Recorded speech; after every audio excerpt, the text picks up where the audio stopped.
This is how SpongeBob SquarePants was actually made. Bill, who voices the clueless Patrick, years later remade some of his legendary scenes in a video, and despite getting older, it seemed like he hadn't lost a thing. Is this the Krusty Krab?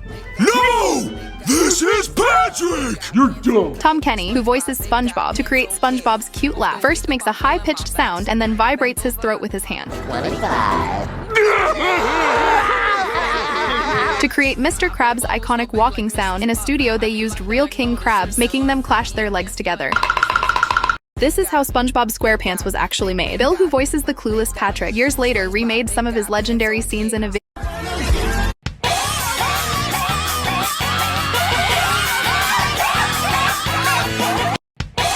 Name the slime without writing the word gently.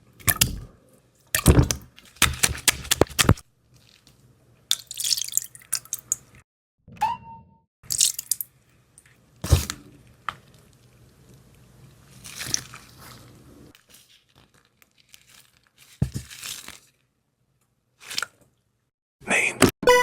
When Lisa grew up, she pushed her paralyzed sister Maggie down the stairs, and all of this was because Maggie's IQ was as high as 167, 2 points higher than Einstein's. Lisa had always been the smartest kid in Springfield, but the genius Maggie made her start doubting herself. Marge comforted Lisa and said, "All the Simpson kids are smart. Some are just smarter than the others." Welcome to the others.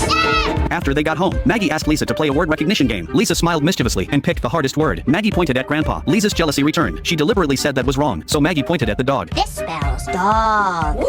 Marge happened to see the whole thing. She was very disappointed in Lisa. How could a big sister deliberately mislead her little sister just because she was jealous? Lisa shed tears of shame. That night Lisa had a nightmare. She dreamed that her jealousy had caused her sister's death. Lisa woke up terrified. She decided to run away from home. She was afraid that her jealousy would make her do something irreversible to Maggie, so she decided to leave home, not knowing where to go. Lisa ended up at the History Museum. There was air conditioning and free food. After the museum closed, the entire lobby became Lisa's apartment. She used dinosaur fossils as a slide and colorful commemorative coins to make a dress. When she got tired, she rested inside the mouth of a human body model. Looking at a photo of her family, Lisa shed tears of sadness. The next day, her family was putting up missing person posters everywhere. Just then Chief Wiggum brought good news. They had found Lisa's backpack at the museum. Following the clues provided by the chief, the family came to the museum. Then they stood inside the mouth of the human body model and called out Lisa's name. Maggie looked at the buttons on the control panel and thought they were toys. She accidentally pressed the swallowing button. The 3 people inside the model's mouth were swallowed into its stomach. This caused the ropes supporting the model to become overloaded and snap one after another. The bridge connecting to the model broke into 3 sections. The only way to get out was to make Maggie press the red waste button, but Maggie pressed the green digestion button instead. Suddenly digestive fluids came rushing in from every direction. Then Maggie pressed the peristalsis button. The 3 people inside the stomach spun around uncontrollably, like clothes trapped inside a washing machine. Just as the stomach acid was about to drown them, Lisa rushed over. She pointed at the red dress she was wearing. Maggie immediately understood and finally pressed the red button. The 3 of them were finally expelled. Well,